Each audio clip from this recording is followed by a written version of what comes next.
How's it going, everybody? My name is Lucky Buns, and in today's video I'm going to be going over how to get all 25 legendary Pokemon in Pokemon Scarlet and Violet, the Indigo Disk. So basically the way the legendary Pokemon are going to work in this game is that you're going to get treats from a guy named Snacksworth. You can find him at the entrance of the Blueberry Academy. Now the order in which you get these treats are going to be randomized, and there's also version exclusives, sorta. Let me explain this further. So basically in order to get every single legendary treat, you need to do a total of 120 solo quests and 12 group quests. Now the only way that you guys can do group quests is online through a union circle. I would recommend using the Poke Portal on the Scarlet and Violet subreddit page, and I do have a full video highlighting this. I'm going to leave a link to that in the top right hand corner right now. Now with that being said, we can dive into this further in terms of the version exclusives, sorta.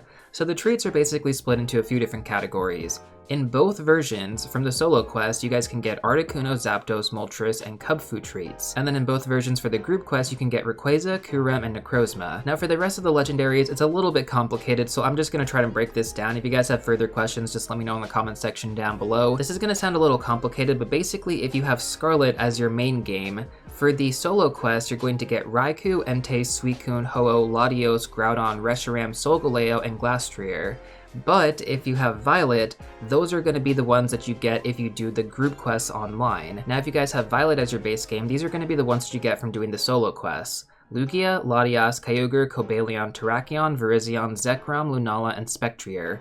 And if you have Scarlet, these are going to be the ones that you get online from the group quests. So like I mentioned earlier, these aren't technically version exclusives, but they kind of are. It just really depends on whether or not you're going to have to do solo quests to get certain legendaries or group quests online to get the other legendaries. And I also want to mention the timestamps are going to be linked down below as well, so feel free to skip around to any legendary that you actually need help with. Now first up, we're going to go over a strategy that should work on most of the legendary Pokemon with the exception of a few, and I'll go over the exceptions after this. So the fastest way to get a Pokemon is using a Quick Ball on the first turn.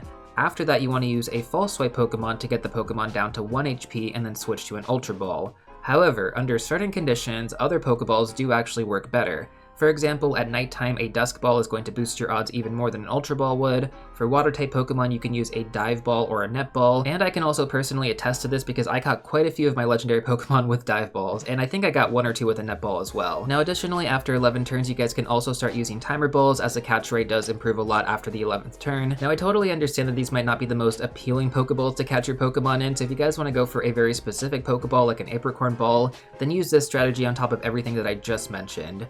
So status conditions are going to give you a better catch rate, so for example, putting the Pokemon to sleep or paralyzing it will increase your odds, and you can do both. So you can paralyze the Pokemon first and then you can put it to sleep. That's going to increase your catch rate a ton.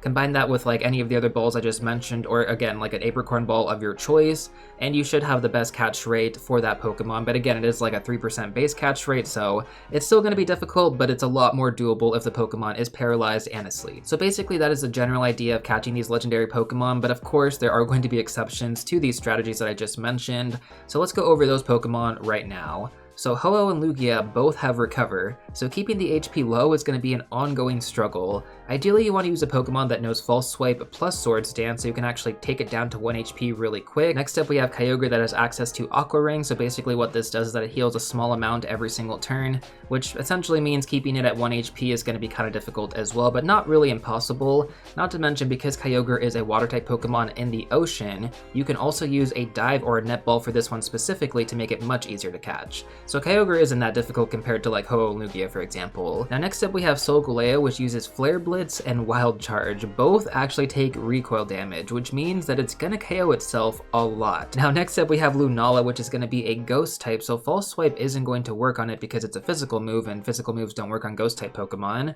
But you can use Soak to change its typing, but I was able to catch it without doing that. It just took a little bit longer. Feel free to use Soak, guys. It's probably gonna be much faster than trying to do it the way I did. Now our final 2 exceptions are going to be Glastrier and Spectrier. Both use Double Edge and Thrash. Double Edge takes recoil damage, and Thrash confuses it, which means it can do damage to itself.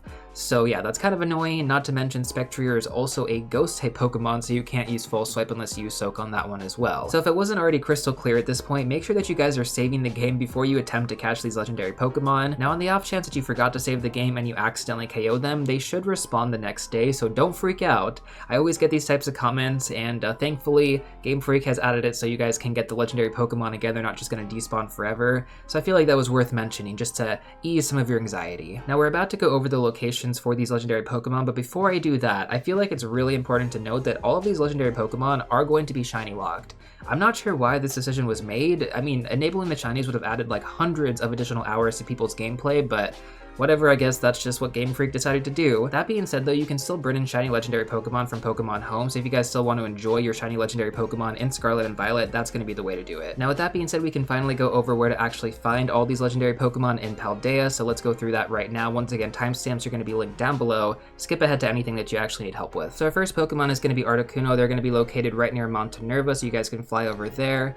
And then you pretty much just want to make a sharp left, go over to this lake, and then Articuno should be right here in this spot. Now for Zapdos, this one's going to be extremely easy to get. All you have to do is just go over to the Pokepath Lighthouse. I'm pretty sure everybody should have this location unlocked, even if you just started the game. It's like the second place that you go to. And basically, once you fast travel here, just go to the top of the lighthouse and Zapdos is going to be right in front of you. Next up, we have Moltres, which is going to be over in the Asado Desert. You can head over to the Asado Desert Watchtower, or you can head over to Cascarafa, whichever one you guys actually have unlocked. Hopefully you do have this location unlocked, though it's going to be a lot closer. Now, assuming that you guys do actually have the Asado Desert Watchtower unlocked, you just want to head over to this location, go north a little bit, and Moltres is going to be right here in this spot. You got to go all the way to the top of the mountain to see him. Next up, we have the legendary dog, so we're going to start off with Raikou first. So there's two ways to get here. If you don't have this shrine unlocked, this is, I forget which legendary this one's for, but if you have that shrine unlocked, it's actually really close. Raikou's going to be like right here in this spot. If you don't have that location unlocked, though, the closest would be West Province Area 1 Central, and then you can just fly on over and it's pretty close by. For Entei, we're going to go to the opposite side of the map. You want to go over to Levincia Lighthouse. And once you get to Levincia Lighthouse, you want to go northeast just a little bit, and he's going to be right here in this location. Now, in my opinion for Suicune, I feel like they picked such a good spot. You want to go over to Casaroya Lake, right here in the middle, and then go to the left. Suicune is going to be right here at the front of this island. Now, if you want to get a picture of Suicune here, you can see the icy mountains like right behind it. It's like exactly how you would imagine Suicune in the Pokemon anime, or if you ever watched the Pokemon anime, this is exactly how like it looked like. It just looks so majestic here in the wild. It has the lake, it has the snowy mountains. It's just such a beautiful spot. We got the two box legendaries coming up next for Johto, so we're going to start off with Lugia. So the closest location you guys can get probably is going to be the North Province Area 1 Watchtower. It's going to be all the way here at the northeast side of the map. And then you want to go all the way over here. I don't know why I went in a circle like that, but you want to go over here to this small little island. Now, like I mentioned earlier, Lugia is going to have Recover, so it can be kind of annoying to actually catch this one. If you want to use a Dive Ball, I think it does work in your favor here because Lugia is technically in the water. Now for Ho-Oh, we want to travel over to Alfornada, and we want to go over here to the right. Go right here to this spot, this like circle looking thing. Now in my opinion, this is also another really beautiful location. Like you can take a great picture with Ho-Oh because it's going to be like right in front of where you would actually see Messagosa. And I think you could also see the Uva Academy as well at the very top. Now that we're done with Gen 2, let's start over with Gen 3, starting off with Latias. So Latias is going to be close over here to the South Province Area 4 Watchtower. You pretty much just want to go south over here to this small strip of land, and it's going to be right here in that location. Should be pretty easy to spot. Now for Latios, it's going to be over here near the Fire Scourge Shrine, or also Fury Falls, whichever one you guys want to go to. Maybe you don't have this one unlocked, but basically you just want to travel over here to this lake right here. That's it. It's super close by. Now, if you do decide to travel to Fury Falls, you are going to run into two legendary Pokemon on your way to Latios, so just fair warning there if you do have them already unlocked. Moving on over to Kyogre, it's going to be over here on the northwest side of the map. It's going to be right here in Gracia Stones. Literally, if you just go here, Kyogre's like right there. That's it. He's just way out in the ocean. You're going to see him from a distance. It's going to look really small, but he's just chilling. For its counterpart, Groudon, we're going to go back to Alfornada, and it's going to be in this cave over here at the left. So basically, just go into the cave as you normally would, and then once you get to this very specific rock, you want to fly straight in front of you, go all the way to the back of the cavern, exactly as you guys see on screen, and Groudon's just going to be chilling there. Like legit, it doesn't even like spawn in there until you get super close, so you won't even be able to see it from far away. Now, out of all the legendary Pokemon, Groudon is probably one of the easiest ones to catch because one, it's going to be in a cave, so you guys can use a Dusk Ball if you want to, and two, it puts itself to sleep. So boom, right there. You already have a status condition and you can get it down to 1 HP. It's not going to use Recover and it's already in a cave. Super easy to get done. I actually got this one with a Sports Ball, which I'm super proud of. Now finally, we got the big dog Rayquaza, which is going to be over here in this small section. It seems like it's out of nowhere, but the closest location is going to be South Province Area 3 Watchtower. and you pretty much just want to fly all the way to the top of here. You literally cannot miss Rayquaza. Like, maybe if you go too far to the left or too far to the right, you'll still probably see it. He's like the only thing up there. Do you remember when I told you that you would pass over 2 legendary Pokemon in order to get Latios? Well, we're gonna go and catch one of them right now. That Pokemon is gonna be Cobalion. It's gonna be right here, literally right next to Fairy Falls. It's that close. On your way over there, you guys can catch Kubfu if you already got the treat for it, but for the sake of this video and timestamps, I'm gonna talk about him later as well. Now for Terrakion, he's gonna be over here near West Province Area 1 Watchtower, kind of near the Asado Desert. You want to travel over to this location and then just go straight east right here to this spot. He's going to be chilling right here in the back. Now to round out our Swords of Justice, let's head on over to East Province Area 3, and you want to go north of the Tag Tree Thicket. That is such a tongue twister, I had to say that so slow.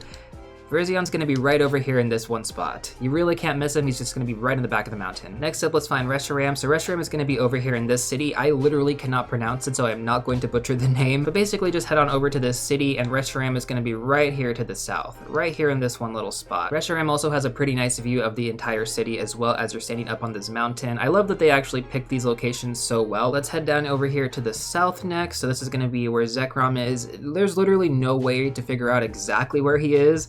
I'm just putting this pin on the map right now because that is the general idea. The closest fast travel location is going to be over here in South Province Area 5 Watchtower. The other close one will be over here on Secluded Beach, and I think you can actually hit the town over here on Artisan West. Now Kyurem, unfortunately, is going to be one of the tougher ones to find. It's very easy to get lost on your way over here. You want to head over to this passage. It's going to be slightly north of the Great Crater.